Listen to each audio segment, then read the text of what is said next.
ba faw Toubactu officiel bis ni ki tey daal jàpp leen dootu leen amati benn jaaxle si wàllu info bu gaaw te wóor.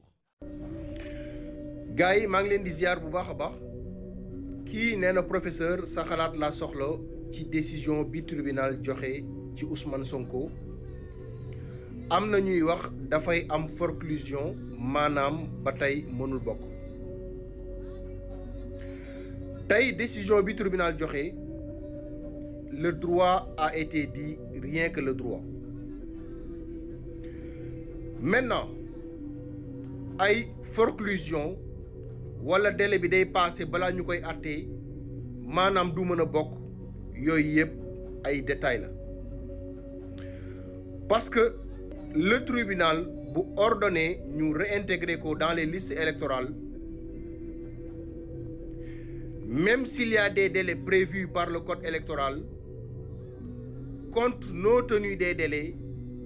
la DG doit appliquer parce que c'est une injonction. Voilà. Amul dañuy xaar non ba ñu dem Cour suprême ñu xool lu mu àtte loolu du droit.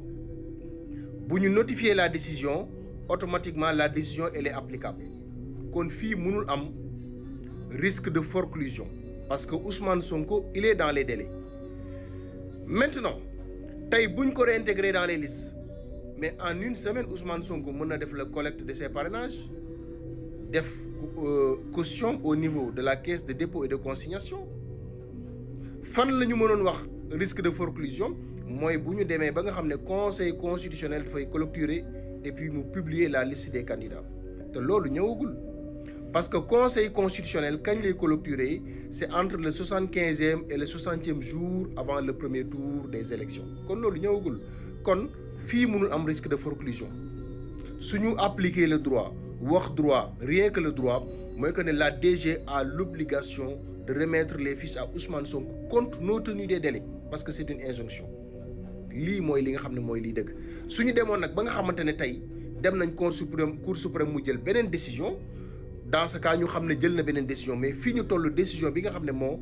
favorable bi nga xamante ne moo applicable mooy la décision qui vient d'être rendue par le tribunal d'instance de Dakar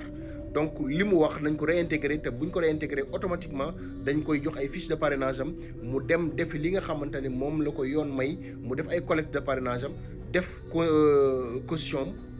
donc mën a nekk dans les délais parce que tant que le conseil constitutionnel clôturé wul il est toujours dans les délais te nee naa leen conseil constitutionnel kañ lay clôturer c'est entre le 75e et le 60e jour avant les premiers tours yaa ngeen jëf